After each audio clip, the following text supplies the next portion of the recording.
বড়ো মানুহে যদি বড়োলেণ্ড দাবী কৰিব পাৰে তেনেহ'লে মিয়া মানুহে মিয়ালেণ্ডো দাবী কৰিব পাৰে আমি মিয়া সাহিত্য শাসনৰ দাবী উঠাম আৰু মিয়ালেণ্ড বুলিও দাবী কৰিম আমি যে এয়া বহুদিনীয়া এটা সপোনৰ বহিৰ্প্ৰকাশ বা বহুদিনীয়া এটা এজেণ্ডাৰ বহিৰ্প্ৰকাশ আৰু 1,40,00,000 সংখ্যাটো কৈ বুজাব বিচাৰিছে নেকি বা ভয় খাব বিচাৰিছে নেকি যে আমাৰ সংখ্যা ইমান হৈ গ'ল 1,40,00,000 এতিয়া আমি আৰু কাকো পৰৱা নকৰোঁ আমি দিল্লী জ্বলাই দিম দিল্লী কপাই দিম দিছপুৰ কপাই দিম ভাৰত কপাই দিম বুলি কৈছে অসমৰ মুখ্যমন্ত্ৰীক চুচৰাই নিম বুলি কৈছে এয়া কেৱল উষ্মা ভৰা বক্তব্য নে এজেণ্ডাৰ প্ৰকাশ নহয় দাদা এতিয়া প্ৰথমতে মই আপোনাক এটা কথা কৈ লওঁ আজিকালি জাতীয়তাবাদৰ সংজ্ঞাটো চেঞ্জ হৈ গ'ল হিন্দু বাংলাদেশে এগেইনষ্ট কৰি থকালৈকে আমি জাতীয়তাবাদী আমি বিহাৰী মাৰোৱাৰী বঙালী এগেইনষ্ট কৰি থকালৈকে আমি জাতীয়তাবাদী আৰু যোনদিনা আমি বাংলাদেশী মুছলমানৰ এগেইনষ্ট কৰিম আমি সেইদিনা সাম্প্ৰদায়িক আৰু আমি সেইদিনা বিজেপি এজেণ্ট এতিয়া কথাবিলাক হৈছে 1,40,00,000 মানুহ আছে বুলি এওঁলোকে স্বীকাৰ কৰিছে আমি কৈছো যে বাংলাদেশী যাব লাগে এওঁলোকে কথাই প্ৰতি মুছলমান মুছলমান মুছলমান শব্দটো কিয় উলিয়াই আছে আজি এজন মুখ্যমন্ত্ৰী যি দলৰে নহওক তেখেতক চুচৰাই মাৰিম বুলি ক'ব পৰা হৈছে ইহঁতি মুছলমান বুলি ক'লে সাম্প্ৰদায়িক নহয় আৰু আমি মিয়াৰ যদি এগেইনষ্ট কৰোঁ আমি তেতিয়া সাম্প্ৰদায়িক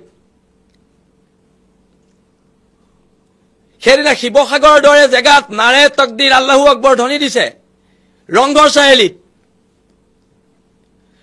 চাৰিআলিত ধ্বনি দিছে চিন্তা কৰক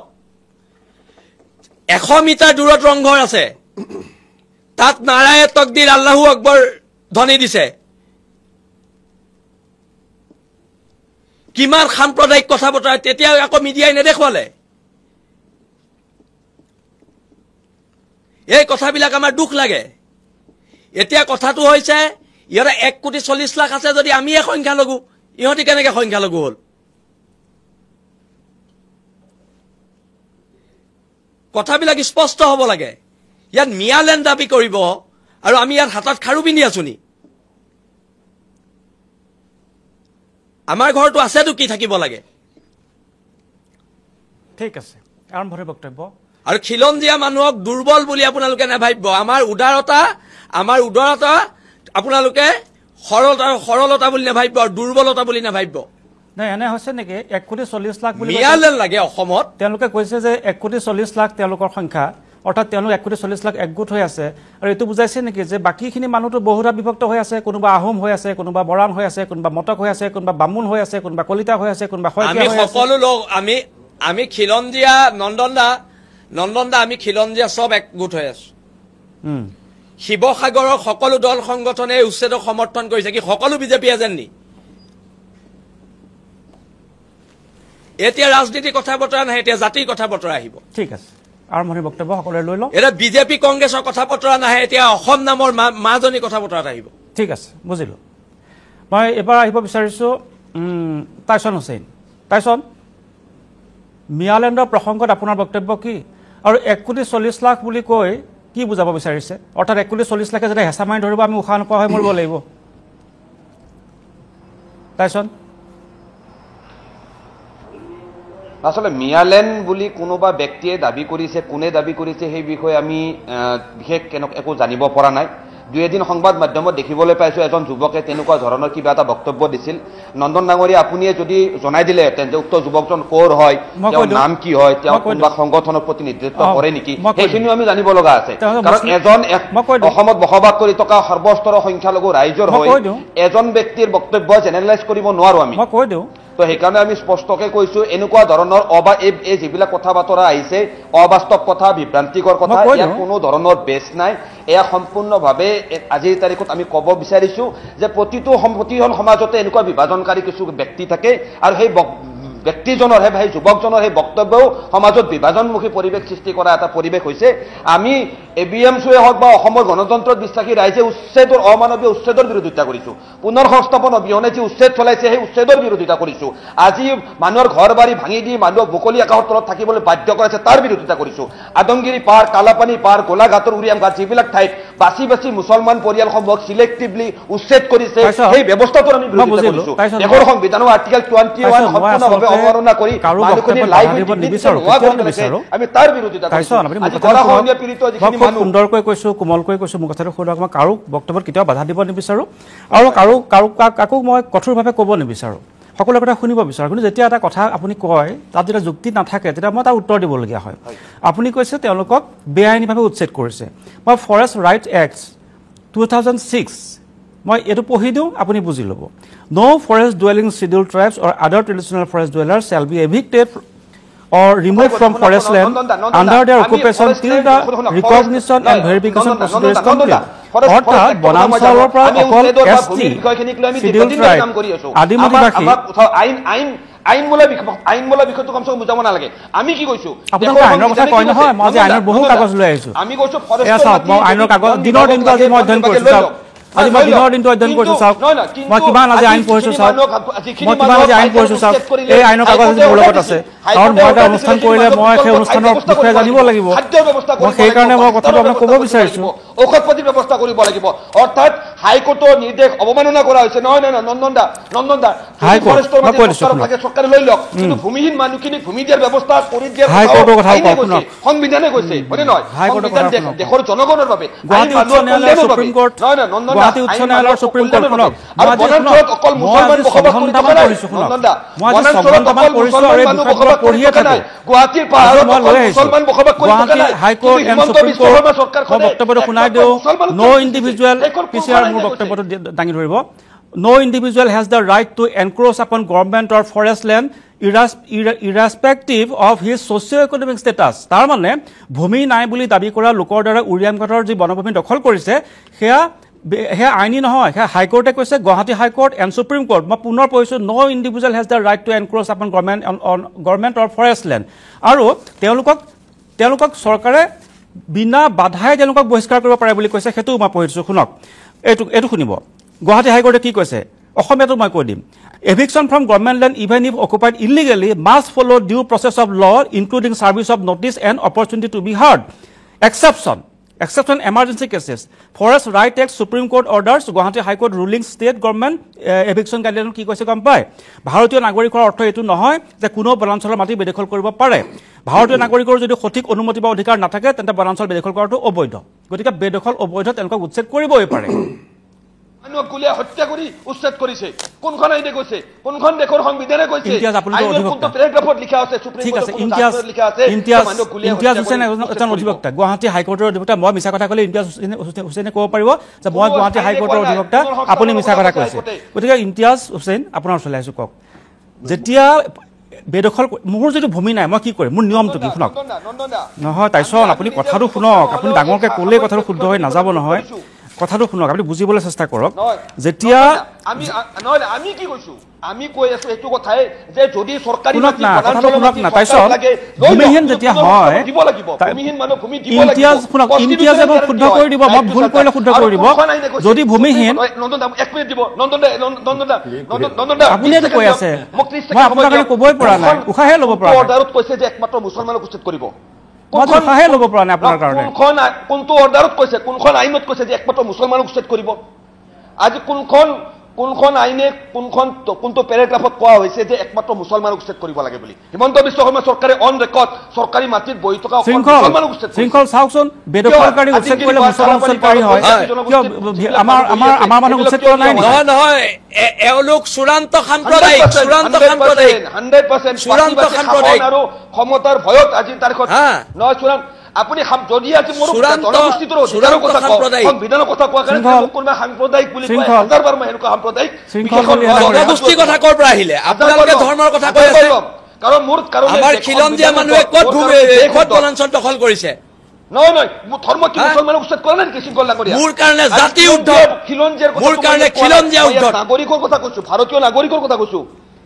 কেলে নক'ব আমি কম আমি খিলঞ্জীয়া আমি বাংলাদেশৰ জনগণে সংবিধান উৰ্ধত আজি শৃংখল ডাঙৰীয়া মোৰ কাৰণে খিলঞ্জীয়া উৰ্ধত মোৰ কাৰণে ভাৰতীয় হয় ভাৰতীয় হয় সংবিধানে ক'ত মৌলিক অধিকাৰ দিলে বনাঞ্চল দখল কৰিবলৈ মোৰ যদি মাটি নাই পিছিয়া মোৰ বক্তব্য উত্থাপন কৰিব পিছিয়া মোৰ বক্তব্য উত্থাপন কৰিব শৃংখল এক মিনিট মই আপোনাৰ ওচৰলৈ আহিম মই বুজাই লৈছোঁ তেওঁলোকক মানে মই যুক্তিৰে বুজাই দিওঁ কাৰণ এই মঞ্চত তাইচোন আপুনি অলপ অপেক্ষা কৰিবই লাগিব এতিয়া মানে মই শৃংখল চলি অহা ডাঙৰীয়া মই ইমতিয়াজ হুছেইন ডাঙৰীয়া সকলোকে কথা ক'বলৈ মই সুযোগ দিয়াৰ মই পক্ষত আছোঁ আপুনি বুজি পাইছে বাৰম্বাৰ মই তেওঁক কৈছোঁ যে মোৰ বক্তব্যটো শেষ কৰি ল'ব দিয়ক ভাৰতীয় সংবিধানে এই মৌলিক অধিকাৰ দিয়া নাই যে মাটি নাই বুলি বনাঞ্চল ভাঙি দিম যদি মোৰ মাটি নাই কি কৰিব লাগে জানে যদি মোৰ মাটি নাই তেনেহ'লে land settlement rules Assam land policy 1989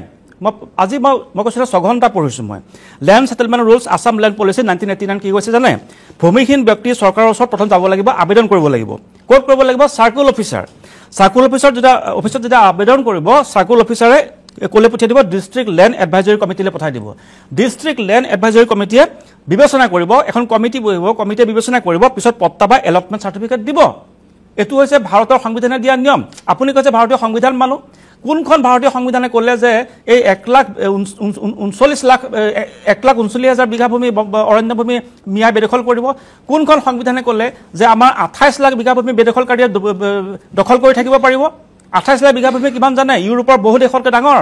1,39,000 বিঘা মাটি কিমান জানে ছিংগাপুৰতকৈ ডাঙৰ মালদ্বীপতকৈ ডাঙৰ ভূমি নাথাকিলে প্ৰথম চাৰ্কুল অফিচত যাব আবেদন কৰিব ডিচিয়ে এখন কমিটি বহাব ডিচিয়ে কমিটি বহাই ডিষ্ট্ৰিক্ট লেণ্ড এডভাইজৰী কমিটিখনে কি কৰিব বিবেচনা কৰিব পট্টা দিব লেণ্ড এলটমেণ্ট দিব that is the law that is the law That is the rule. That is constitution. That is constitution. That is constitution. That is constitution. আপোনাৰ ভূমি নাই আপুনি চাৰ্কুল অফিচত আবেদন কৰিব ডিষ্ট্ৰিক্ট লেণ্ড এডভাইজৰী কমিটি বহিব তাত জিলা উপায়ুক্ত থাকিব তাৰপিছত পাট্টা দিব বা লেণ্ড এলটমেণ্ট চাৰ্টিফিকেট পাব That is the constitution. That is the constitution. Imtiaz কওক কোনখন আইনে কৈছে মানুহ কুলিয়ে হত্যা কৰি ঘৰ ভাঙিবলৈ That is the constitution. মই বুজাই দিলোঁ নহয় সেইখনে আইন ইমতিয়াজ হয় নহয় কওক মই যে মিছা কৈছোঁ এতিয়া মই প্ৰথমতে সেই মিয়ালেণ্ডৰ দাবীটোলৈ আহোঁ মই যেতিয়া ল'ৰাটোৰ মুখখন চাওঁ হেৰিত মই প্ৰথম এটা অনুভৱ হয় ল'ৰাজন মেজৰ হয়নে নহয় 18 বছৰ হৈছে নাই তাৰ তে এজন ল'ৰা যেতিয়া মেজৰিটিয়ে গেইন এটেইন কৰা নাই তেওঁৰ বক্তব্যটোক আমি কি হিচাপে গাম্ভীৰ্যপূৰ্ণ হিচাপে লোৱাটো মই ভাবোঁ উচিত নহয় যদি সঁচাই তেনেধৰণৰ ব্যক্তিয়ে তেনেধৰণৰ বক্তব্য দিলে হয় যোনে এটা পজিশ্যন অফ অথৰিটিত আছে বা তেনেধৰণৰ দল সংগঠনৰ নেতৃত্ব দিয়া আছে আমি ক'ব পাৰোঁ সেই দল সংগঠনটোৰ আইডিঅলজি সেই হিচাপে হ'ব পাৰে কিন্তু মই ৰেছপনচিবলি ইয়াত কথা এটা ক'ব বিচাৰিছোঁ অসমৰ সংখ্যালঘু জনগণৰ কেতিয়াও ইয়াত ৰাজ্যৰ বিভাজনৰ কোনো উদ্দেশ্য নাই তেওঁ মুছলিম ছাত্ৰ পৰিষদৰ নেতা মুছলিম ছাত্ৰ পৰিষদ মই সংগঠনটোৰ নাম আজিলৈকে শুনা নাই মই আজি প্ৰথম তেওঁ নিজে কৈছে মুছলিম ছাত্ৰ পৰিষদ প্ৰেমকান্ত বৰা তেওঁ কোন হয় নামটো কি আছিল প্ৰেমকান্ত বৰা এই উৰিয়াম ঘাটৰ পৰা আছে ডক্টৰ মুছলিম ছাত্ৰ মই তেওঁৰ নামটো জানি লওঁ সংগঠন জানি লওঁ আপোনাৰ তাৰপিছত ক'ব ডক্টৰ প্ৰেমকান্ত বৰা এই ল'ৰাজনৰ নামটো কি আছিল আহাছান উল্লাহ তেওঁৰ নাম ডাঙৰকে কওক আহাছান উল্লাহ তেখেতৰ নাম হাছান উল্লাহ ল'ৰাজনৰ নাম তেওঁ মুছলিম ছাত্ৰ পৰিষদৰ কি হয় মুছলিম ছাত্ৰ মহাবিদ্যালয়ৰ অধ্যয়নত মুছলিম ছাত্ৰ পৰিষদৰ কি হয় দায়িত্ব কিবা বিশেষ কি দায়িত্বত আছে নাজানো কিন্তু তেওঁ সেই কাম কৰে সংগঠনৰ হয় সেইটো জানো মুছলিম ছাত্ৰ পৰিষদ হয় হয় লগতে ইমানো কৈছে আমি আমচুকু লগত লৈ যাম মিয়া পৰিষদ আমি আমচুকু লৈ যাম লগত নেইমছ নেইমছো আমি নেইমছকো লৈ যাম আমচুকো লৈ যাম দিল্লীকো পাম এই কথাটো কৈছে চাওক বিভিন্ন জায়গাত বিভিন্ন ৰাস্তাত বিভিন্ন মানুহে কাৰোবাৰ সংগঠন এটাৰ নাম লৈ কেতিয়াবা আমি খবৰ পাওঁ আপোনালোকৰ কথা কৈ এই সুবিধাটো লৈ গুচি গৈছে অমুক লৈ গৈছে কোনোবাই XYZ যদি আমাৰ নাম লৈ ক'ৰবাত ব্যৱহাৰ হৈছে না আমাৰ কথা কৈ কোনে কি কৰিছে কওক নহয় মই কৈছোঁ আমচুৰ নাম ব্যৱহাৰ কৰি বহুতে কেতিয়াবা শুনা পাওঁ ক'ৰবাত কোনোবাই কিবা সুবিধা ল'ব আহে কোনোবাই এটা বেলেগ কাম কথা লৈ যাবলৈ আহে কিন্তু কোনোবাই XYZ ক'ৰবাৰ আপোনালোকে আনুষ্ঠানিক বিবৃতি দিছে যে এই ল'ৰাজনে আমাক আপুনি চব গোলাঘাট ডিষ্ট্ৰিক্ট কমিটিয়ে গৈ সেই অঞ্চলত গৈ কাৰণে তাত বিবৃতি দিছে চ' সেইখিনি কথা লগে লগে আমি নস্তাত কৰি দিছোঁ এতিয়া মই কৈছোঁ এই ধৰণৰ কথা ইয়াতকৈ ডাঙৰ ডাঙৰ কথা আছে প্ৰথম কথা হ'ল আইনৰ ছাত্ৰ হিচাপে আমি এটা কথা ক'ব পাৰোঁ যে কোনে স্বায়ত্ব শাসন পায় স্বায়ত্ব শাসন পাব হ'বলৈ মই এটা কেটেগৰী পৰিব লাগিব মই চিডিউল এটা ষ্টেটাছ পাব লাগিব কেনেকৈ মিয়া বা মুছলিম মানুহে ইয়াত স্বায়ত্ব শাসন পাব সম্ভৱেই নহয় আজি কোচ ৰাজবংশীক স্বায়ত্ব কেনেকৈ হ'ব কেনেকৈ আমি এটা এনেকুৱা সংগঠন যেতিয়া অসমত ডিভাইড আছাম 50-50 নাপায়তো নাপায় ডিভাইড আছাম যেতিয়া 50-50 শ্লোগান দিয়া হৈছিল সমগ্ৰ অসম ধৰি আমি ৰাষ্ট্ৰীয় ঘাইপথ অৱৰোধ কৰিছো যে অসমখন কেতিয়াও মই কি কৈছো বিভাজিত কৰিবলৈ আমি নিদিওঁ নাপায়তো নাপায় দিয়াটো নহয় সেইটোতো হয় কিন্তু কথা কি হৈছে এই সাহসটো এই দুঃসাহসটো এই মানসিকতাটো এজন ব্যক্তিয়ে ক'ৰবাত যদি কিবা এটা কৰিছে এনেধৰণৰ বহু ব্যক্তি আছে কেতিয়াবা তালিবানৰ নামত কোনোবাই কিবা এটা লিখি দিছে কোনোবাই কিবা উগ্ৰ কেতিয়াবা কিবা এটা লিখিছে আজি ছমিউল হক ঢুকাইছে আজি হিন্দু মুছলিম প্ৰত্যেকে একত্ৰিত হৈ তেওঁৰ এই মৃত্যুত আমি শোক প্ৰকাশ কৰিছো তাৰ ভিতৰত মই দুটা ষ্টেটাছ মই দেখাই দিম আপোনাক মোৰ হাতত যি চকুত আহিছে মুছলমান এটাহে মৰিছে ইমান দুখ কৰিবলৈ কি আজি মাংস দি ভাত খাম তেনেধৰণৰ ষ্টেটাছতো আমাৰ হাতত আছে সেই দুজন মানুহৰ কথা কি আমি সমগ্ৰ এটা জাতিৰ প্ৰতিনিধিত্ব হ'ব নেকি তেওঁলোক নহয় এতিয়া মই দ্বিতীয়ত কৈছো য়েছ ইউ আৰ ৰাইট যে ফৰেষ্ট লেণ্ডত কোনেও থাকিব নোৱাৰে বসবাস কৰিব নোৱাৰে ফৰেষ্ট লেণ্ডৰ ক্ষেত্ৰত বিশেষকৈ আমাৰ আদালত বেছিহে কাঢ়া কিন্তু এটা কথা মই যোনটো ক'ব বিচাৰোঁ যে চিলেক্টিভ হ'ব নালাগে মই আপোনাক কৈছোঁ সেই উৰিয়ামঘাট অঞ্চলত আনন্দপুৰ নামৰ এখন জেগা আছে তাত 60 ঘৰ মানুহ আছে 30 ঘৰক উচ্ছেদ কৰা হৈছে আৰু যি 30 ঘৰক উচ্ছেদ কৰা নাই সেইকেইটা নন মুছলিম চিলনিজান নামৰ এখন গাঁও আছে তাত 3 ঘৰ মুছলমান মানুহ আছে অকল 3 ঘৰ মুছলমানক উচ্ছেদ কৰা হৈছে ধনতলা চিলনিজান দেশেৰীবাৰী 1 নম্বৰ দয়ালপুৰ 2 নম্বৰ দয়ালপুৰ শিঙিমাৰী লক্ষীপথাৰ বৰবিল দেৱীপুৰ হাতীবিল নৱজ্যোতি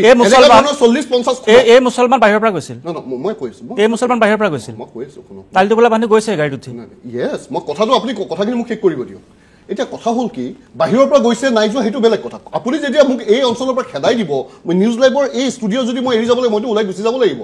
কোনোবাইতো মোক ক'ৰবাত আশ্ৰয় দিলে মই যাব লাগিব কিন্তু এইটোও সঁচা কথা 1974 75 1985ত ভোটাৰ লিষ্টত নাম থকা মানুহখিনিওতো তাত আছে সিহঁততো যাব লগাত পৰিছে কথা হ'ল যেতিয়া আপুনি ফৰেষ্ট লেণ্ডত বহি থাকিব ফৰেষ্ট লেণ্ডত বহি থকা যিসকল মানুহ আছে চবেই ক্ৰিমিনেল অফেন্স কৰিছে ঠিক আছে মই বুজিলো অকল 7-8খন গাঁৱৰ মানুহে যে ক্ৰিমিনেল অফেন্স কৰিছে বাকী 50খন গাঁৱৰ মানুহে ক্ৰিমিনেল অফেন্স কৰা নাই সেইটো চিলেক্টিভনেছ কি হ'ব আৰু সেইটো কথা ময়ে কোৱা নাই আজি সেম কালাপানীত হৈ আছে আজি কাৰ্বি যুৱ পৰিষদৰ ল'ৰাই কিয় ক'ব লগাত পৰিছে যে কাৰ্বি আংলঙত কিয় উচ্ছেদ নহয় ইয়াত মিয়া মানুহখিনি নাই কাৰণ ইয়াত মুছলমান মানুহখিনি নাই কোৱা নেকি আজিতো গোটেই দিনটো এয়াৰত সেইবোৰ বজি আছে আৰম্ভণি বক্তব্য চমুকে কৰিব ৰঞ্জু শৰ্মা আপুনি কওক চমুকে কওক এতিয়া চিলেক্টিভ হৈছে আপোনালোকে খিলঞ্জীয়াক সুৰক্ষা দি কেৱল মুছলমান বা মিয়াক খেলিছে ইয়াত দুটা পইণ্ট আছে বিষয়টো দুই ধৰণৰ এটা হৈছে মিয়ালেণ্ডৰ প্ৰসংগ আৰু আনটো হৈছে উৰিয়ামঘাটৰ প্ৰসংগ উৰিয়ামঘাটৰ গোটেই ঘটনাটো এনেকুৱা যে উৰিয়ামঘাটত তাত মানুহ ছেটেলমেণ্ট হৈছিলে কিছু গৰাখনীয়া ভুক্তভোগী বড়ো মানুহ ট্ৰাইবেল মানুহ 60ত তালৈ গৈছিলে তেওঁলোকক গভৰ্ণমেণ্টে সেই সময়ৰ চৰকাৰে তাত থাকিবৰ কাৰণে পাৰ্মিশ্যন দিছিল য'ত বন নাছিল কিন্তু বনভূমিৰ কাষৰ অঞ্চল আছিল ৭৫ চনমানত তাত কিছুমান মানুহ পৰিকল্পিতভাৱে লৈ যোৱা হৈছিলে সেই মানুহখিনিক পৰৱৰ্তী সময়ত তেওঁলোকৰ কোনো ধৰণৰ চৰকাৰী নাছিলে বা তেওঁলোকৰ নিৰ্দেশ নাছিলে কয় নগাৰ বিৰুদ্ধে যুদ্ধ কৰিবলৈ এইবিলাক মিছা কথা চাওক এই কথাটোৰ উত্তৰ মই নহয় 1990 নগাৰ বিৰুদ্ধে অসম বচাবলৈ সেই প্ৰশ্নটোৰ উত্তৰ মই নহয় 1990 কৈ লওঁ মানে মানুহে বস্তু আধা ক'লে বুজি নাপাব যে নগাৰ বিৰুদ্ধে অসম বচাবলৈ অসমীয়াক বচাবৰ কাৰণে মিয়াক নিবহাইছিলে সেই প্ৰশ্নৰ উত্তৰটো বেলেগ এজন মানুহে দি থৈছে তাৰমানে এজন কংগ্ৰেছৰ প্ৰাক্তন বিধায়ক আৰু তেওঁৰ জীয়েক এতিয়া প্ৰদেশ কংগ্ৰেছৰ ৱৰ্কিং প্ৰেচিডেণ্ট ৰজলিনা তিৰ্কীৰ পিতৃ আক্ৰিয়াছ তিৰ্কীয়ে হিতেশ্বৰ শইকীয়াক এটা মেমৰেণ্ডাম দিছিল আৰু সেই মেমৰেণ্ডামটোত কৈছিল যে মানুহ ৰেলেৰে নগাঁৱৰ পৰা ডিমাপুৰলৈ আহে আৰু ডিমাপুৰৰ পৰা ৰেগমা ফৰেষ্ট আৰু নাম্বৰ ফৰেষ্টত প্ৰৱেশ কৰিছে ভয়ংকৰ ঘটনা হৈছে এই ঘটনাটোক ৰখাব লাগে তেতিয়া হিতেশ্বৰ শইকীয়াই ইনকুৱাৰী কৰিবলৈ এজন ডিএফঅ'ক দায়িত্ব দিলে ডিএফঅ'জনৰ নাম আছিল জলিল আহমেদক আমি বেলেগ ধৰণে চিনি পাওঁ তেওঁ আইডিয়া সন্ধিকৈৰ ওপৰত এখন সৰু কিতাপ লিখিছিলে তেওঁ নিজকে ভাষা সংস্কৃতিৰ সাধক বুলি কয় সেই জলিল আহমেদজনে সেই অঞ্চলটোত ইনকুৱাৰী কৰি কৈ দিলে যে ইয়াত কোনো হোৱা নাই পৰৱৰ্তী সময়ত তেওঁ কংগ্ৰেছত জইন কৰিছিলে আৰু তেওঁ যেতিয়া কংগ্ৰেছত জইন কৰিলে আকৌ হিতেশ্বৰ শইকীয়া তৰুণ গগৈ মুখ্যমন্ত্ৰী হ'ল তেতিয়া তেওঁৰ সহযোগত তেওঁ অৰ্গেনাইজ ৱেত তাত মই আজিৰ তাৰিখত উৰিয়ামঘাটত যিটো বেদখল হৈছে এই বেদখলৰ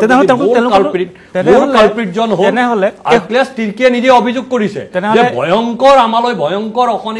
নমাই আনিছে এটা ষড়যন্ত্ৰৰ অংশ হিচাপে তাত স্থাপন কৰা মানুহ কিন্তু খেদিবই লাগিব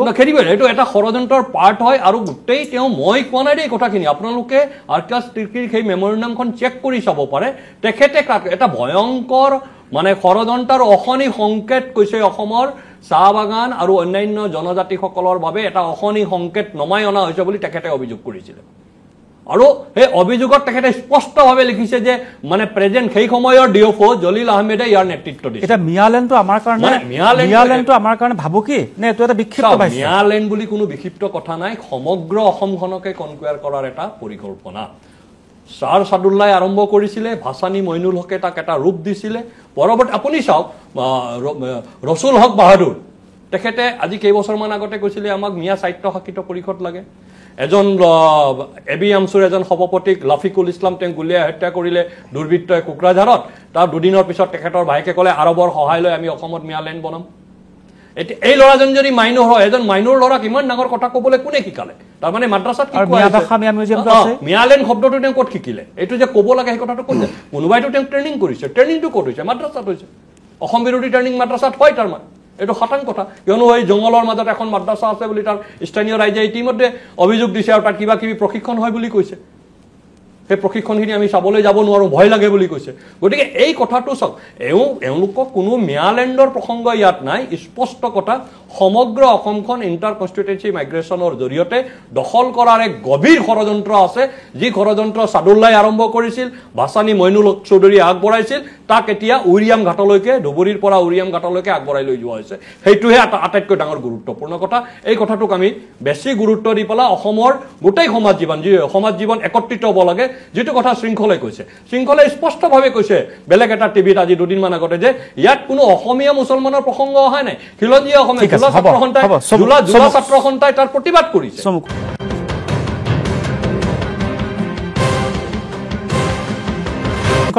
আপোনাৰ ওচৰলৈ আহিছোঁ এটা সময় এনেকুৱা হয় যেতিয়া এই বিতৰ্কবোৰে আমাক জুমুৰি দি ধৰে আৰু হেঁচা মাৰি ধৰে তেতিয়া এনে হয় চৰকাৰো হয়তো কেতিয়াবা ভাবিবলৈ বাধ্য হয় যে আমি এই অভিযান সামৰা উচিত কাৰণ এওঁলোক উত্তপ্ত হৈছে এওঁলোকে উশৃংখলতা আৰম্ভ কৰিছে এতিয়া সেইদৰে কৰোঁতে উজনিৰ মাৰ্ঘেৰিটা চৰাইদেউ ধেমাজি এইবোৰ অঞ্চলত অনুপ্ৰৱেশকাৰী বা সন্দেহযুক্ত বাংলাদেশী বা অবৈধ যি মিয়া আগ্ৰাসন সেইবোৰ অঞ্চলতো দেখিবলৈ পোৱা গৈছে আমি আগ্ৰাসনৰ বিৰুদ্ধে অন্য নকওঁ দাদা কওক আমি দাদা মই অন্য নকওঁ আমাৰ উজনি অসম ছেফ বুলি ভাবিছে নি উজনি অসমত সোমাইছে উজনি অসমত জিন্স পেণ্ট আৰু চাৰ্টত সোমাইছে নামনি অসমত লুঙি পিন্ধি সোমাইছে আজি গোটেই সন্দেহযুক্ত মানুহ আমাৰ গোটেই সংখ্যালঘু খিলঞ্জীয়া সংখ্যালঘু অধ্যুষিত এলেকাত গোটেই সন্দেহযুক্ত মানুহ আজি যোৰহাট গ'ল শিৱসাগৰ যাওঁ গোলাঘাট যেনে তেনে বাচিছে আপোনাৰ ধেমাজিত লখিমপুৰো যাওঁ তেজপুৰ যাওঁ আমাৰ হাতৰ পৰা ডুমডুমা যাওঁ তিনচুকীয়া যাওঁ মাৰ্ঘেৰিটা আৰু 10 বছৰ ইহঁতে জাতি শেষ কৰি দিব মাৰ্ঘেৰিটাটো শেষেই ইহঁতে 10 বছৰ শেষ কৰি দিব জাতি ভয়ংকৰ ষড়যন্ত্ৰ চলিছে বাংলাদেশৰ লগত চামিল কৰাৰ এতিয়া যিজন ব্যক্তিয়ে ক'লে যে সাৱধান হওক গোটেই অসমৰ জনগণ ঠিক আছে না যিজন ব্যক্তিয়ে ক'লে মিয়ালেণ্ড লাগে তেওঁ এটা বাক্য লাচিত খানাৰ বিৰুদ্ধেও কৈছে তেওঁ কৈছে লাচিত খানা আমি এইফালে যাওঁ লাচিত খানা আমাক ধৰি কাণৰ আঁঠু কঢ়াই আমাক শাস্তি দিয়ে লাচিত খানা বোলে লাচিত খানা নহয় লাচিত খানা বোলে চোৰ ডকাইতৰ দল যিজন ব্যক্তিয়ে মিয়ালেণ্ড দাবী কৰিছে সেইজন ব্যক্তিয়ে কৈছে লাচিত খানা চোৰ ডকাইতৰ দল বুলি কৈছে লুণ্ঠনকাৰী বুলি কৈছে কাৰণ আপোনালোকে বাংলাদেশ মিয়াক আপোনালোকে সিহঁতক লুটিছে ভালেই কৈছে যদি সিহঁতক লুটিছে ভালেই কৈছে লগতে এই কথাটো কৈছে লুণ্ঠনকাৰী বুলি আৰু এটা কথা স্পষ্ট যদি উজনি অসমৰ মাটি দখল কৰিবলৈ আহে পিটন দিয়া হ'ব চিধা কথা তাত বেলেগ কথা নাই ঠিক প্ৰয়োজনত জেল প্ৰয়োজনত মৃত্যু আৰু প্ৰয়োজনত মৃত্যু অসম নামৰ মাজনীৰ কাৰণে কংগ্ৰেছ বিজেপি আমাৰ লগত কোনো কথা নাই অসম নামৰ মাজনীৰ কাৰণে আমি শেষ বিন্দু শেষ ৰক্ত তেজ থকালৈকে যুঁজিম ঠিক আছে আপোনাক অশেষ ধন্যবাদ জনাইছোঁ এইখিনি সময় দিয়াৰ কাৰণে আপোনাৰ জৰুৰী কাম থকাৰ কাৰণে বিদায় দিছোঁ ধন্যবাদ জনাইছোঁ মই প্ৰেমকান্ত বৰা আপোনাৰ কাষলৈ আহিছোঁ আপুনি উৰিয়াম ঘাটৰ বাসিন্দা কওকচোন কি পৰিস্থিতি তাত কেতিয়াৰ পৰা আৰম্ভ হৈছিল আগ্ৰাসন প্ৰথমতে মিয়ালেণ্ড দাবী কৰা সেই ছাত্ৰজনৰ কথা কওঁ তেওঁ হৈছে আহছানুল্লাহ আৰু সৰুপথাৰ মহাবিদ্যালয়ত তেওঁ অধ্যয়ন কৰি আছে যোৱা 16 জুন 2025 তাৰিখে সৰুপথাৰ মহাবিদ্যালয়ত অল আছাম কুইজ কম্পিটিশ্যন হৈছিলে তাতে এটা প্ৰশ্ন আছিলে যে কৰিমগঞ্জ জিলাখনৰ বৰ্তমানৰ কি নাম তেতিয়া সেই ছাত্ৰজনে উঠি কৈছিলে যে বৰ্তমান নামটো হলাইছে শ্ৰীভূমি কৰিছে কিন্তু এইটো বাংলাদেশৰ লগত সামিল হ'ব গতিকে মই এইটো কথা এই কাৰণে কৈছো বাংলাদেশৰ লগত সামিল হ'ব ইনোসেন্ট নহয় না আকৌবাৰ দুহাৰক কি ক'লে তেওঁ কৈছে যে প্ৰশ্নটো কৰিছিলে যে কৰিমগঞ্জ জিলা বৰ্তমান কি নাম উত্তৰটো হৈছে শ্ৰীভূমি কিন্তু তেওঁ কৈছিলে যে শ্ৰীভূমি হলেও এইটো বাংলাদেশৰ লগত সামিল হ'ব গতিকে সেই ছাত্ৰজন কেতিয়াও ইনোসেন্ট হ'ব নোৱাৰে কেতিয়াও মাইনৰ হ'ব নোৱাৰে প্ৰথম কথা 2 নম্বৰ কথা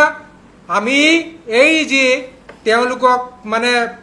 বচাবলৈ গৈ আমি দুটা সিস্টেমত গৈছে মানে কোৱা কথা বেলেগ কাম হৈ আছে বেলেগ উদাহৰণস্বৰূপে এতিয়া বহুত কথা আহিছে সৰু পথাৰত প্ৰথমতে কৌৰিগাঁও নামৰ গাঁওখনত 1983 চনত ৰাইজে গাঁওখন খেদি পঠিয়াইছিলে প্ৰথম আহিছিলে এইখন গাঁও কৌৰিগাঁও তাৰ পাছত আকৌ ইন্দিৰা গান্ধী প্ৰধানমন্ত্ৰীৰ সময়ত তেখেতলোকক 3 পাত দি আকৌ ঘূৰাই অনা হ'ল সেই তাৰ পৰাই বিদ্যাপুৰ তাৰ পৰাই বিলপথাৰ তাৰ পৰাই মৰাজান তাৰ পৰাই নখুটি ঈদগাহ তাৰ পৰাই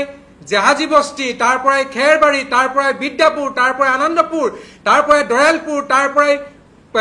পিঠাঘাট মধুপুৰ হুনাৰীবিল আৰু বাকি অঞ্চলতো আছে গতিকে এইটো এটা পৰিকল্পিত ব্যৱস্থা পৰিকল্পিত এই ডিমাণ্ড এইটো হৈছে খিলঞ্জীয়া ৰাইজক মনোবল ভঙাৰ এটা পৰিকল্পনা ডক্টৰ প্ৰেমকান্ত বৰা এতিয়া বাহিৰত যিটো ৰাজনৈতিক বিতৰ্ক হৈ থাকে ডক্টৰ প্ৰেমকান্ত বৰা বাহিৰত যিটো ৰাজনৈতিক বিতৰ্ক হৈ থাকে যে বাছি মিয়াক আক্ৰমণ কৰা হৈছে বা বৰখাস্ত কৰা হৈছে বা উচ্ছেদ কৰা হৈছে কিন্তু বাকী মানুহক কৰা নাই আপুনি কি কয় এই উৰিয়াম খানৰ বা বাকী এই খিলঞ্জীয়া মানুহক খেদি দিব লাগে নেকি তেওঁলোক আগ্ৰাসনকাৰী নেকি খিলঞ্জীয়া দুই এক গৈছে কৰবাত মই হেতুৱে কৈছো যে এটা পৰিকল্পনা এটা 3টা বস্তু আছে এতিয়া বহুত পেপাৰ পত্ৰ বহুত কথা ওলাইছে যে LLT লেণ্ড জেহাদ লব জেহাদ আৰু টেৰৰিষ্ট যদি কাৰোবাক যদি বলে নোৱাৰা টেৰৰিষ্টে কৰা যদি মৰম ভাল পোৱা দেখুৱাই কৰা লব জেহাদ আৰু যিমান পৰা মাটি আগ্ৰাসন কৰিবলৈ বাছি আমাৰ মানুহ ক'ত গৈছে আহোম চুতীয়া কোচ কছাৰী ক'ত 2-1 মাটি নথকা মানুহ গৈছে কিন্তু ক'ত গৈছে কোন মানুহ গৈছে সকলোৱে জানে খ বিঘা হাজাৰ বিঘা কাৰ মানে আগ্ৰাসন চলিছে সকলোৱে জানে এইটো এটা পৰিকল্পিত ব্যৱস্থা এইটো তেওঁলোকে নিজে কৈছে ন বড়োসকলৰ 30-35 লাখ জনসংখ্যা আৰু 1,40 লাখ হৈছে মিয়া জনগোষ্ঠী গতিকে তেওঁলোকে বিচাৰিবই আৰু তেওঁলোকৰ ফালৰ পৰা এইটো উচিত কাম কৰিছে আমি মনে আছো আমাৰ দেৰি হৈ গ'ল আমি মাত মতা হিমন্ত বিশ্ব শৰ্মা সেইকাৰণে ধন্যবাদ জ্ঞাপন কৰিব লাগিব এতিয়া ইমান বছৰ হৈ গ'ল 70 বছৰ পাৰ হৈ গ'ল কোনো এজন মুখ্যমন্ত্ৰীয়ে এইটো সাহস নকৰিলে এতিয়া কৰিছে ঠিক আছে এতিয়া কৰিলো এইটো প্ৰণালীবদ্ধভাৱে কৰে ঠিক আছে হ'ব মাকো আহিম টাইছন আপুনি যদি 30 ছেকেণ্ডত আপোনাৰ বক্তব্য ৰাখে মই আপোনাক ক'বলৈ দিব পাৰিম 30 ছেকেণ্ডত টাইছন শুনিলে আপুনি তাৰ স্থানীয় মানুহৰ বক্তব্য ডক্টৰ প্ৰেমকান্ত বৰা তেওঁ সাধাৰণ মানুহো নহয় তেওঁ মুৰব্বী অধ্যাপক সৰুপথাৰ কলেজ সমাজতত্ব বিভাগ না আপুনি শুনি লওক তেখেতে সেই বিষয়টো ভালকৈ জানে তেখেত স্থানীয় ব্যক্তি তাতে তেওঁ পণ্ডিত ব্যক্তি পঢ়া শুনা কৰা ব্যক্তি তেখেতৰ বক্তব্য আমি গ্ৰহণ কৰিম নে বাহিৰৰ পৰা কোৱা কথা আমি গ্ৰহণ কৰিম তেওঁৰ কথাটো শুনক আপুনি তেওঁ ভুক্তভোগী নন্দন ডাঙৰীয়া মোৰ আৰম্ভণিতে মই এটা কিছু সময় আগতে ষ্টুডিঅ'ত বহি থকা বিজেপিৰ মুখপাত্ৰ ৰঞ্জীৱ শৰ্মা ডাঙৰীয়াই ABMছৰ প্ৰয়াত সভাপতি লাফিকুল ইছলাম আহমেদ ডাঙৰীয়াৰ ভাতৃয়ে আৰবৰ সহায় লৈ মিয়ালেণ্ড বনাম বুলি যি এটা বক্তব্য দিয়া বুলি কৈছে এয়া সম্পূৰ্ণ মিছা কথা কৈছে বুলি মই স্পষ্টকৈ ইয়াৰ পৰা স্পষ্টীকৰণ দিছোঁ এই কথাৰ কোনো সত্যতা নাই এই কথা যদি কেতিয়াবা কিবা কৈছে ৰঞ্জীৱ শৰ্মা ডাঙৰীয়াই প্ৰমাণ কৰি দিব লাগে মই মুকলিভাৱে তেখেতক প্ৰত্যাহ্বান জনাইছোঁ দ্বিতীয় কথাটো হ'ল এতিয়া আমি মিয়া বুলি কৈ আছোঁ আচলতে মিয়া কোন হয় ইয়াত বিষয় দুটা হ'ব লাগিব এটা হ'ল ভাৰতীয় নাগৰিক এটা হ'ব বিদেশী নাগৰিক যদি আজি যিখিনি মানুহ উচ্ছেদৰ দ্বাৰা আক্ৰান্ত হৈছে সেই মানুহখিনি যদি ভাৰতীয় মানুহ সেই মানুহখিনিৰ বাবে দেশৰ সংবিধানে কিছুমান অধিকাৰ নিশ্চিত কৰিছে কিছুমান প্ৰভিজন ৰাখিছে কিন্তু সেই মানুহখিনিক তাকে নকৰি আজি ৰাস্তাই ঘাটে যে এনেকুৱা আক্ৰমণ কৰা হৈছে উচ্ছেদৰ সময়ত তেওঁলোকে ঘৰ বাৰী ভাঙি লৈ নিজৰ আত্মীয় কুটুম্বলৈ ঘৰলৈ ঘূৰি যোৱা অৱস্থাত তেওঁলোকক ৰাস্তাত আক্ৰমণ কৰা হৈছে এয়াত সম্পূৰ্ণভাৱে অসমত এটা আনৰেষ্ট চিটুৱেশ্যন সৃষ্টি কৰা হৈছে এটা লনেছনেছ চিটুৱেশ্যন কৰা হৈছে আৰু ABMছে আজি নিউজ লাইভৰ ষ্টুডিঅ'ত স্পষ্টকৈ কৈছোঁ এই যে সন্দেহজনক বুলি কৈ আছে এয়া এটা ৰেচিয়েল কমেণ্ট এটা বৰ্ণবাদী পৰিৱেশ অসমত সৃষ্টি কৰিব বিচাৰিছে আজি গোটেই অসমত যোৱা ৭৭ বছৰত 432খন গাঁও আপুনি মিয়াৰ ওপৰত আক্ৰমণৰ কথা কৈছে, অত্যাচাৰৰ কথা কৈছে, আপুনি এই কথাটো নকয় এই ৰেংমা বনাঞ্চল ধ্বংস কৰি দিয়া এই মানুহখিনিয়ে মৌলিক অধিকাৰ নহয় বনাঞ্চলখন ধ্বংস কৰি দিয়াৰ, তেওঁলোকৰ মৌলিক অধিকাৰ নহয় তেওঁলোকে হাবি ভাঙি লোৱাৰ, ভূমি নাই চৰকাৰক আবেদন কৰিব, চৰকাৰে 1.5 কথা 2 কথা আৰু এফালে যি মাটি দিয়ে বহি তেওঁলোক থাকিব, মাটি থাকিব ক'ৰবাত, ৰেংমা বনাঞ্চলত 500 বিঘা মাটি ল'ব। ভূমিহীন মানুহে 500 বিঘা মাটি থাকে নেকি? ভূমিহীন ব্যক্তিৰ উৰিয়াম ঘাটত, তাৰপিছত মোক এটা কথা বুজাই দিয়ক, ভূমিহীন ব্যক্তিৰ উৰিয়াম ঘাটত তামোলৰ ফেক্টৰী থাকে নেকি, তামোলৰ উদ্যোগ, আৰু ম্যানমাৰৰ পৰা তামোল আৰু চুপাৰী তেওঁলোকে ইয়াত মিলাই পেলাই বিক্ৰী কৰে, দেশ বিৰোধী কাম কৰে, 500 বিঘা মাটি তামোলৰ খেতি কৰে। পৃথিৱীৰ কোনজন ভূমি নথকা মানুহৰ 500 বিঘা মাটিৰ বাগান থাকে কৈ দিয়কচোন? অসমীয়া মানুহৰ 500 বিঘা বাগান আছে নেকি? তেওঁলোকে ভূমিহীন বুলি ক'ব, উৰিয়াম ঘাটত গৈ ৰেংমা বনাঞ্চল ধ্বংস কৰিব, 500,000 বিঘা তামোলৰ খেতি কৰিব, বাগান কৰিব, তাতে ফেক্টৰী কৰিব, চুপাৰী ফেক্টৰী, ম্যানমাৰৰ পৰা চুপাৰী আহিব, আমাৰ তামোলৰ সৈতে মিলাব আৰু দেশৰ বিভিন্ন প্ৰান্তলৈ প্ৰেৰণ কৰিব। নেক্সাছ নহয়, দেশ বিৰোধী এটা নেক্সাছ নহয়। কমিউনিটিটোক আপুনি দখল কৰি কমিউনিটিটোক লক্ষ্য কৰিব নোৱাৰে। আজি গোটেই কমিউনিটিটো কোনটো ভূমিহীন মানুহৰ 500 বিঘা মাটি আছে দেখুৱাই দিয়ক। ক'ৰ মানুহ? অখণ্ড ভাৰতবৰ্ষৰ মানুহ হয় এইখিনি মানুহ। কোনটো মানুহৰ 500 বিঘা মাটি আছে আৰু ভূমিহীন মোক বুজাই দিয়ক। কৈ দিলে সংবিধান সলনি হৈ নাযায়।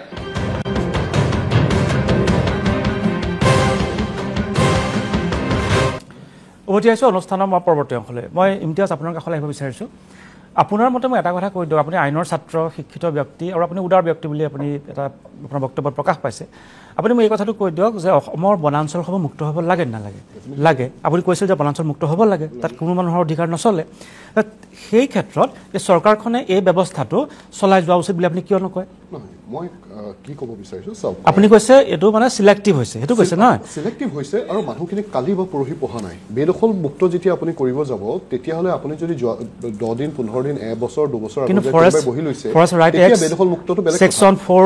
কি লিখা আছে? আপুনি কি ক'ব বিচাৰিছে? ছেকশ্যন 4 কি লিখা আছে কওকচোন? মই বুজিছোঁ যে ফৰেষ্টত কোনোৱে নহয়, ছেকশ্যন 4 লিখা আছে আদিম জনগোষ্ঠী থাকিলে তেওঁলোকক খেদিব নালাগে, আৰু যদি ST থাকে খেদিব নালাগে। ST থাকে, তেওঁলোকৰো এটা আছে। চাওক, আপুনি চাওক, তাত এটা কণ্টিনিউৱাছ কিছুমান বসবাস কৰা এটা বয়স থাকিব লাগিব, 5 বছৰ 25 বছৰ মিনিমাম 25 বছৰ থাকিব লাগিব। কিন্তু আজি যদি আপুনি চাই 10 বছৰ আগত আমাৰ উত্তৰ পৰা সোণাই ৰূপাই অভয়াৰণ্য, আজি 5-10 বছৰৰ পৰা কিন্তু মানুহ বহি গ'ল, গোটেইখিনি বহি গ'ল। উচ্ছেদ কৰিব লাগে। উচ্ছেদ কৰিবলৈ নটিচ ইছ্যু হয়, DFI নটিচ ইছ্যু কৰে, চাইডৰ চাৰ্কলত নটিচ ইছ্যু হয়। নটিচ ইছ্যু কৰাৰ পিছদিনাখনে ফোন যায়, তেওঁলোকে সেইটো ৰখাই দিয়ে। আৰু কালি তথ্য আছে আপোনাৰ সৈতে, আপুনি চাওকচোন, ট্ৰান্সফাৰ হ'ব। মই কৈছোঁ যে মোৰ তাত নটিচ আছে, তাতো হ'ব লাগে, মোৰ তাত নটিচ আছে, মই নটিচ আপোনাক দেখাব পাৰিম। তাত নটিচ ইছ্যু হৈছে, কিন্তু তাত এভিকশ্যন নহয়। এইটো কৈ চিলেক্টিভনেছ, কাৰণ BTR ইলেকশ্যন আছে নহয়। নটিচ ইছ্যু হ'লে পলিটিকেলি হেম্পাৰ পৰিব। ৰঞ্জুখন উত্তৰ দিব, মোৰ নটিচ আছে, মই নটিচ প্ৰডিউচ কৰি দেখাব পাৰিম। দ্বিতীয়তে মোক কাৰ্বি আংলঙত তাত মাইনৰিটি মানে মুছলিম মানুহতকৈ অইন জনজাতীয় লোকসকল আজি হাওৰাঘাটৰ যোনখন টাউন কমিটি কোনে ফৰ্ম কৰি আছে, আজি ইয়াত ৰেংমাই বনাঞ্চলৰ কথা কৈ আছে, খিলঞ্জীয়া মানুহ যায় বহনে, প্ৰায় 50,000 মানুহ আছে, তাৰ ভিতৰত বিহাৰী মানুহ আছে, নেপালী মানুহ আছে, 2খনকৈ নাগা গাঁও আছে য'ত সিহঁতে ডিষ্ট্ৰিক্ট ডিমাপুৰ নাগালেণ্ড বুলি লিখে। কোন ঠাই কথা কৈ আছে? এই উৰিয়াম ঘাটৰ ৰেংমাই নদীৰ কাষে কাষে উৰিয়াম ঘাটৰ পৰা বিদ্যাপুৰৰ অহা যোনটো PWD ৰোড আছে, তাৰ চাৰিওফালে কম 70-80খন গাঁও আছে। মুছলিম মানুহ যোনখিনি আমি ক'ব তাৰমানে অসমৰ সীমান্ত অঞ্চলৰ এনেকৈ বহু গাঁও আছে, এটা মেঘালয়ৰ সৈতে আমাৰ গাঁও আছে, তেওঁলোকে ভোট কেতিয়াবা মেঘালয়তো দিয়ে, কেতিয়াবা অসমতো দিয়ে নিৰ্বাচন হ'লে দেই। সেইটো নিয়ম হ'ব নালাগে, কিন্তু চলি আছে। মই সেইটো কোৱা নাই, কিন্তু এই সংখ্যালঘু জনগণে কৈছে আমি বহুতখিনি আমি ইনভিটেশ্যন পাইছিলোঁ নাগালেণ্ডৰ লগত সোমাই যাবলৈ, কিন্তু আমি যোৱা নাছিলোঁ। আমি নাগালেণ্ডৰ হৈ ভোট দিবলৈ, কাৰণ তাত মুক্ত এটা বিচৰণ চলে। আৰু কি হৈছে, তাত 2খনকৈ নাগা ভিলেজ আছে য'ত সিহঁতে নিজৰ নামৰ পিছফালে ডিষ্ট্ৰিক্টত সিহঁতে ডিমাপুৰ লিখে আৰু সিহঁতে নাগালেণ্ড বুলি লিখে। তাত বিহাৰী গাঁও আছে, নেপালী গাঁও আছে, অন্যান্য জনগোষ্ঠীৰ লোক আছে। ডিমাৰ্কেশ্যন ভালকে হোৱা নাই, সেইটো ফৰেষ্টলেণ্ড হয়, সেইটো আনডিছপিউটেড ফৰেষ্টলেণ্ড হয়। এতিয়া কথা হ'ল 8-9খন গাঁও বাছি বাছি কাৰণে উচ্ছেদ কৰিছে। তাৰো কিছুমান গাঁৱত য'ত 3 ঘৰ মানুহ আছে সেইকি ঘৰক উচ্ছেদ কৰা হৈছে, আনন্দপুৰত 60 ঘৰৰ ভিতৰত 30 ঘৰক উচ্ছেদ কৰা হৈছে। কেনেকৈ হ'ল এটা? বিজেপিয়ে চাওক, বিজেপিটো কৈ আহিছে আজি যদি আপুনি আৰু মই সঁচাই ফৰেষ্টৰ পক্ষত আছো, তেতিয়াহ'লে আমি উইদাউট এনি কণ্ডিশ্যন আমি ক'ব লাগে ফৰেষ্ট মুক্ত হ'ব লাগে চবৰ পৰাই, যোনেই কৰিছে নহয়। ইফালে উত্তৰ পৰা সোণাই ৰূপাই অভয়াৰণ্য আগ্ৰাসনটো খিলঞ্জীয়াৰ পৰা হোৱা নাই নহয়, বুজা কিয় নাই আপুনি? আপুনি উৰিয়াম ঘাটত যে এই 10,000 যে বিঘা যে ভূমি ল'লে, এটা মানুহৰ 1000 বিঘা 700 বিঘা এটা মানুহ 500 বিঘা তেনেহ'লে আগ্ৰাসনটো কোনে কৰিলে আপুনি চাওক আমাৰ গভৰ্ণমেণ্ট চেঞ্জ আপুনি- হয় আপুনি- আমাৰ গভৰ্ণমেণ্ট চেঞ্জ হয় কোনটো পলিচি খিলন- চেঞ্জ হ'ব পাৰে আজি কোনটো- মুখ্যমন্ত্ৰী নাই, চেঞ্জ হ'ব পাৰে আপুনি কিন্তু উৰিয়াম পলিচি ঘাটৰ- চেঞ্জ আপুনি যদি আজি যদি 96ত গভৰ্ণমেণ্ট এটা কিবা এটা কৰি থৈ গৈছে সেইটো নস্যাৎ কৰিব নোৱাৰে আপুনি আৰু কৈ- মই মোৰ নাই, হাতত নাই, বিভিন্ন নাই, নাই, কাগজ নাই, আহিছে নোৱাৰে। মোৰ বিভিন্ন আপুনি- কাগজ আহিছে য'ত ঘৰ বনাবলৈ বৰ্ডাৰ মেজিষ্ট্ৰেটে এপ্ৰুভ কৰিছে নাই শুনক আপুনি কৈছে এইখিনি অসমীয়া মানুহ খেদা নাই এইখিনি মিয়া মানুহ খেদিছে বুলি কৈছে অসমীয়া মানুহ বুলি কোৱা নাই কি বুলি কৈছে তাত অকল অসমীয়া মানুহ বুলি কোৱা নাই কি বুলি কৈছে? মই তাত বিহাৰী মানুহ আছে বিহাৰী মানুহ আছে গোৰ্খা নেপালী মানুহ ঠিক আছে আছে। আপুনি মোক এইটো কওক কোনটো বিহাৰীয়ে কোনটো খিলঞ্জীয়া মানুহে কোনটো ST বা কোনটো আপোনাৰ আমাৰ খিলঞ্জীয়া জনগোষ্ঠীয়ে 500 বিঘা মাটি বেদখল কৰিছে মোক কওকচোন উৰিয়াম ঘাটত কোনোবাই বহিছে ঘৰত আপোনাৰ বহিছে 2 বিঘা মাটি হয়তো তাৰমানে আছে আপুনি যদি সেইটো মোক যুক্তি দিব নহয় বিচাৰে- নহয় মই আগ্ৰাসনটো কৈছো না আপুনি আগ্ৰাসন না আমি তামোলৰ agenda খেতি set- হ'ল। আমি প্ৰথম শুনক এজেণ্ডা সেট কৰো হাকচোন এজেণ্ডা সেট কৰা হওক এজেণ্ডা সেট কৰো ফৰেষ্ট Yes. লেণ্ডত বহিব লাগে Let's নে set নালাগে? agenda. মই নে agenda অকল set কৰো। আগ্ৰাসনটো শুনক, নহয় আপুনি মোৰ agenda হ'ল, মোৰ যদি নহয় যদি মোৰ চৰকাৰে- agenda নহয়, হ'ল- নহয়, নহয়, মই নন্দন দা মই ক'ব বিচাৰিছো যদি চৰকাৰৰ এজেণ্ডা হয় যে যোনে 300 বিঘা 400 বিঘা 500 বিঘা মাটি হেৰি কৰি আছে তেওঁলোককহে উচ্ছেদ কৰিম কিন্তু ফৰেষ্ট আমি ক্লিয়াৰ নকৰো আপুনি আগ্ৰাসনটো বুজক ৰেংমা forest clear কৰিম বুলি কৈছে আগ্ৰাসনটো তেতিয়াহ'লে বুজক। হ'ল চবকে forest মই clear চাওক কৰিব। কোনোবাই 2 বিঘা মাটি লৈ বহিছে ভূমি নাই বহিছে তেওঁলোকক ভূমি দিব পৰা যাব 500 বিঘা মানুহ ফেক্টৰী খুলি বহিলে সুপাৰী উদ্যোগ খুলি বহিলে ধৰণৰ কৰিব পৰা যায় নাই এই 500 বিঘা মাটি যোনে লৈ বহিছে তেওঁৰ পৰা যদি 499 বিঘা মাটি কৰ্তন কৰি দি 1 বিঘা মাটিটো থাকিব দিব পাৰিলে যদি তেওঁৰ জন্ম তাত হৈছে 1983 চনত কেলে বহিব দিব বনাঞ্চল এখন কিয় বহিব দিব Yes, এতিয়া আপুনি লাইনত পাইছে কিয় একে ধুনীয়া কথা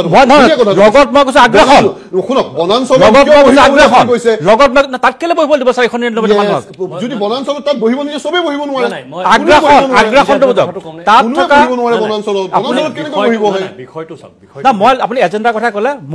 মোৰ বিবেক একদম পৰিষ্কাৰ হৈ আছে মোৰ চিন্তাও পৰিষ্কাৰ মই পৰিষ্কাৰকৈ ক'ব পাৰোঁ মই এই কথাটো কৈছোঁ আমাৰ বাহিৰৰ পৰা যোৱা এই মিয়া মুছলমানে গৈ মাটি দখল কৰি আগ্ৰাসন কৰি ফৰেষ্ট বনাঞ্চল ধ্বংস কৰি তাত ফেক্টৰী কৰিব চুপাৰীৰ 500 বিঘা মাটি দখল কৰিব 700 বিঘা মাটি দখল কৰিব তেওঁলোক যাব লাগিব কোনোবা জনগোষ্ঠীয় লোকে তাত 2 বিঘা মাটি লৈ বহিছে তেওঁলোকক সংস্থাপন কৰিব লাগিব কিন্তু যিয়ে 500 বিঘা মাটি দখল কৰিছে কেছ হ'ব জেল হ'ব জৰিমনা হ'ব আৰু য'ৰ মানুহ তলে গুচি যাব মই I am that much clear এতিয়া আপুনি যদি ক'ব পাৰে নহয় নন্দন ডাঙৰীয়াৰ যদি হাতত যদি তথ্য আছে যে তাত প্ৰায় 8-10 হাজাৰ মানুহে 500 বিঘাকৈ মাটি যদি দখল কৰি আছে তেতিয়াহ'লে প্ৰেমকান্ত বৰা কেইজন মানুহ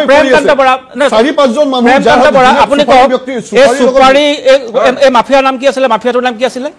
কি আছিলে বৰ্গীয়া যদি আৰম্ভ হয় নামটো কি আছিলে এই হাৰু বুলি কয় হাৰু কওকচোন তেওঁ কি কৰিছে কৈ দিয়ক হাৰু কওকচোন কি কৰিছে তেওঁতোতো 500,000 নহয় তাতকে ওপৰত মাটি আছে আৰু তেওঁ বেলেগ ঠাইৰ পৰা ৰূপহী নগাঁও মানুহ আনিছে খেতি কৰাইছে খেতি কৰাই সৰু ঘৰ বহুৱাইছে এইটো পৰিকল্পিতভাৱে বহুৱাইছে এতিয়াৰ কথা নহয় লাহে লাহে বহাইছে 10 ঘৰ 1500 বা 100 ঘৰ 200 ঘৰ 1000 ঘৰ 2000 ঘৰ তেনেকুৱা ষ্টাইলতে গৈছে বস্তুটো গতিকে এইটো এটা বেলেগ এটা পৰিকল্পনা আৰু এটা 2 নম্বৰ কথা এটা মই ক'ব বিচাৰিছো ইয়াতে এই আমাৰ যেতিয়া ফৰেষ্ট ডিপাৰ্টমেণ্টে 1905 চনৰ পৰা 25 চনলৈকে তাতে 4খন গাঁও দিছে মেৰাপানী গাঁও চাউদাং পথাৰ আমগুৰি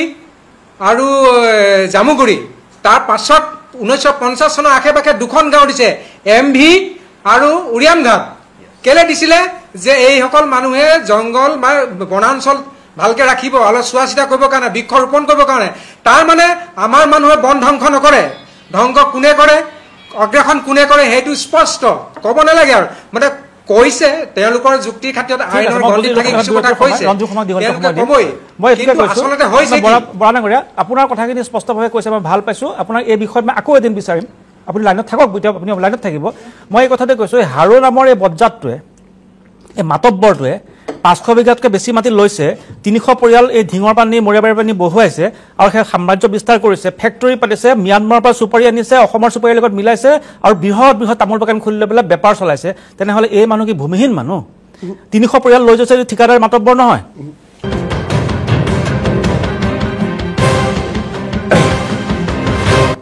মই অনুষ্ঠানৰ শেষলৈ আহিছোঁ সকলোকে 1 মিনিটকৈ সময় দিব পাৰিম মোৰ তাত 4 মিনিট সময় আছে বক্তাও আছে 4জন ৰঞ্জীৱ শৰ্মা 1 মিনিট মানে চাওক ডক্টৰ প্ৰেমকান্ত বৰাই কৈছেই উৰিয়াম ঘাটত 4খন গাঁও 1950 চনত গঠন কৰাইছিল তাৰে এখন গাঁও মানে ঐতিহাসিক তথ্যভাৱে এই কথাটো পোৱা যায় যে যেতিয়া আজাদ হিন্দ ফৌজ চাৰেণ্ডাৰ হৈছিলে ভাৰতৰ স্বাধীনতা আন্দোলনত আজাদ হিন্দ ফৌজৰ সেনা জোৱানক সংস্থাপিত কৰিবৰ কাৰণে উত্তৰ পূৰ্বাঞ্চলত 3টা জেগা ঠিক কৰা হৈছিল। তাৰে এটা উৰিয়াম ঘাটৰ সেই 4খন গাঁৱৰ এখন আছিলে, এটা আছিলে কোহিমাৰ চানমাৰী বুলি এখন জেগা আছে কোহিমা টাউনৰ মাজত এই তাত, আৰু তৃতীয়টো আছিলে বৰ্তমান ওদালগুৰি জিলাৰ লিচিং বুলি এটা ভাৰত ভূটান সীমান্তত এখন সৰু গাঁও আছে তাত। এই 3টা জেগাত সংস্থাপিত কৰা আছিল তেওঁলোকৰে বংশধৰসকল সেই গোৰ্খা মানুহখিনি তাত এইটো চৰকাৰীভাৱে সংস্থাপিত, তাত আমাৰ কোনো প্ৰশ্ন উঠোৱাৰ কোনো অধিকাৰ নাই, আৰু অন্য গোটেই মানুহখিনি ট্ৰাইবেল মানুহ, ফৰেষ্ট লেণ্ডত ট্ৰাইবেল মানুহ থাকিব পাৰে। গতিকে এই কথাটোক লৈ পেলাই আমি ৰাজি, কিন্তু এটা কথা আমি স্পষ্ট হোৱা উচিত, ডক্টৰ প্ৰেমকান্ত বৰাও এইটো কৈছে যে অসমখনক মিয়ালেণ্ড সৰু সুৰা স্বায়ত্তশাসিত পৰিষদৰ ৰাজনীতি নহয়, সমগ্ৰ অসমখনক মিয়ালেণ্ড বনোৱা, অসমখনক এটা ইছলামীয় ৰাষ্ট্ৰ হিচাপে গ্ৰাস কৰাৰ এক গভীৰ ষড়যন্ত্ৰ হৈছে, যাৰ কাৰণে মাইগ্ৰেশ্যন ক্ষমা কৰিব টাইছন কওক, টাইছন 1 মিনিট কওক। হয় 1 মিনিটে পাব, কওক। হয় ছাৰ, মই কথা এইখিনিয়ে ক'ম, ইয়াত কোনো জনগোষ্ঠী বুলি কথা আহি পৰা নাই। এতিয়া আমি স্পষ্টকৈ কৈছোঁ যে আমি বাৰবাৰ কৈ আছোঁ যে যোৱা 77 বছৰত 432খন গাঁও গৰাখহনীয়াত যা গৈছে, তাত বসবাস কৰা মানুহখিনি নিশ্চয় ব্ৰহ্মপুত্ৰ পানীত উটি যোৱা নাই, তেওঁলোকে অসমত বিভিন্ন ঠাইত ইণ্টাৰনেলি ডিছপ্লেচ হৈ বসবাস কৰি আছে। কিন্তু আজি পালো সেই মানুহখিনি মুছলমান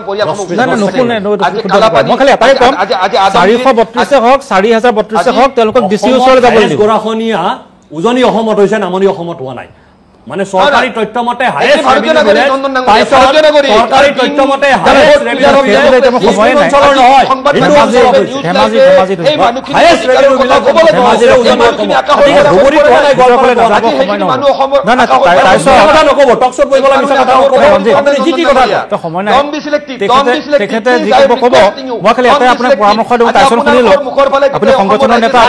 এইবিলাক ধমকি আমাক নিদিব হা প্লিজ,